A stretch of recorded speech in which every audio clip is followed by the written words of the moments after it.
Preparations for municipal elections are progressing, with by-elections set to take place next month. Over 90 wards in 56 municipalities are scheduled to be contested.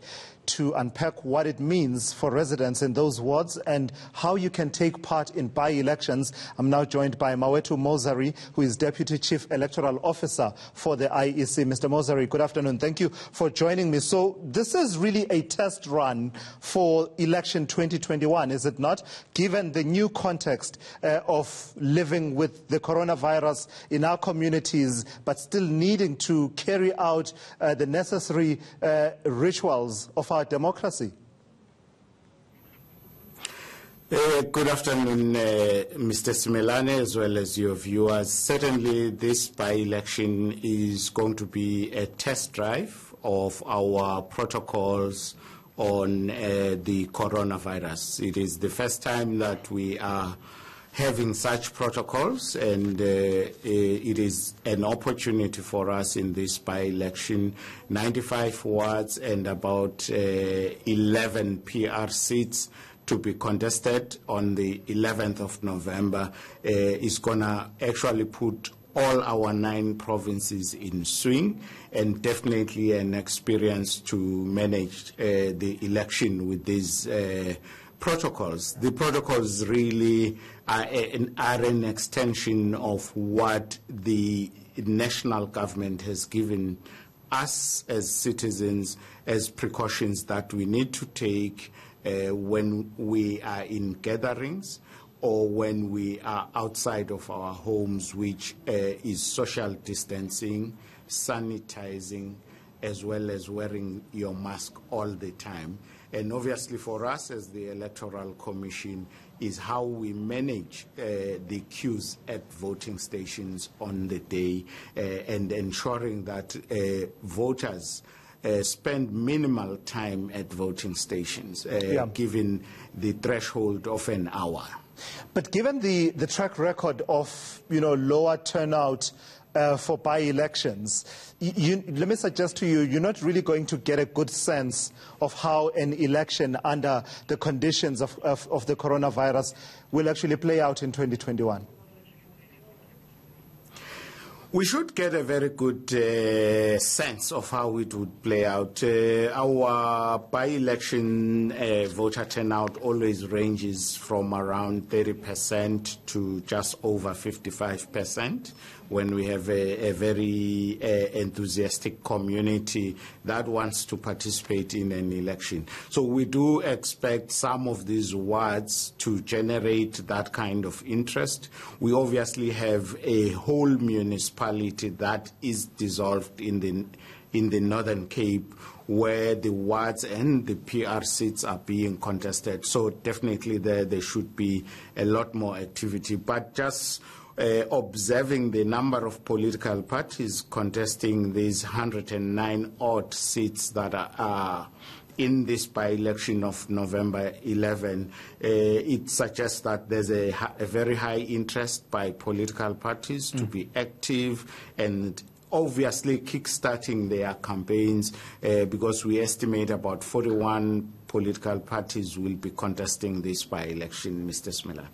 And then now talk to me about the protocols. The one that I heard about was that you will now ask that people who go to vote actually bring their own pens rather than depend on the pens that you will be providing. Talk to me about that particular protocol, but also the others that have to do with social, physical distancing and ensuring that you've got enough of those premises secured for the voting activity such that there are no queues forming. Will people, for example, need to shift voting station and vote at a different one? Will you be making more voting stations available?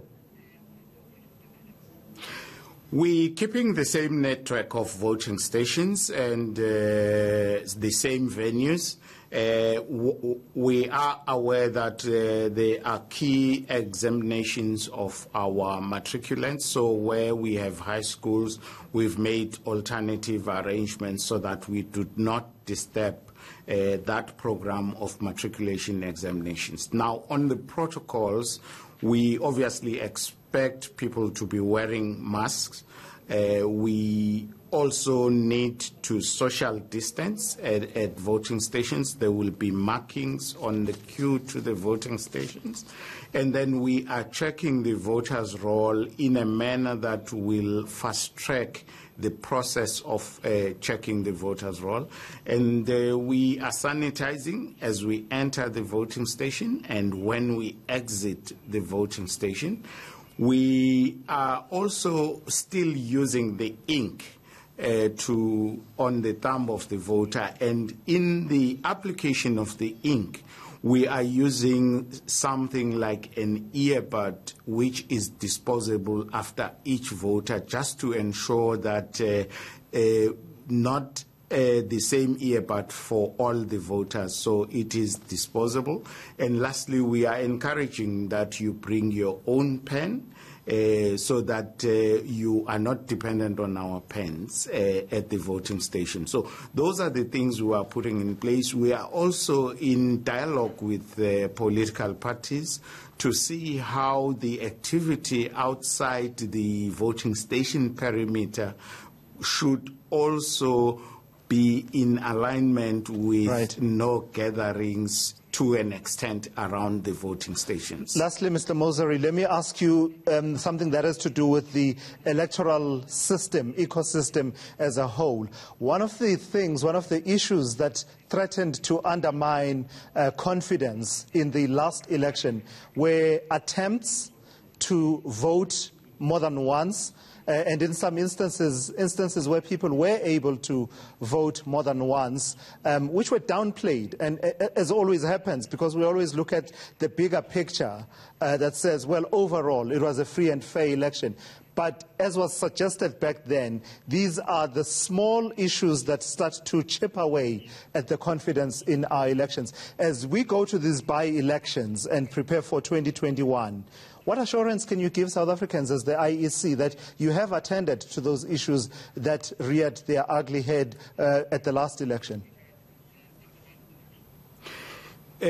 Definitely, we've applied our minds in ensuring whether it's an allegation or it was true that there was double voting or an attempt to do so.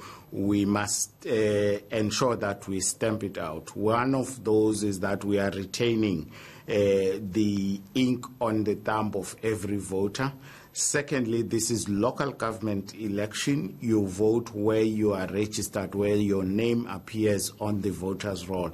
That provision we had in Section 24A for last national and provincial election does not apply here.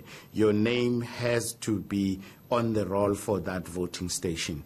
We are preparing to introduce technology in the checking of the voters' roll and ensuring that there is communication and network with other voting stations that records that indeed you have voted. But that technology is not ready for this by-election, but it is technology that we're working towards for the general elections in 2021. And we also have, as usual, your party political agents that watch over the poll, and together with them, we ensure that the checking of the voters' roll is a perfect one, and we eliminate room for attempt or for allegations to come out of voting station on possibilities of double voting. With close to 400 candidates contesting the by-elections on November 11, we are certain to have a number of party agents at voting station observing and oversighting the process of voting at the voting stations, just to ensure transparency and acceptability of the election outcome. All right, thank you for that. That was the Deputy Chief Electoral Officer of the IEC, Mawethu Mosery, joining us there from our Durban studios.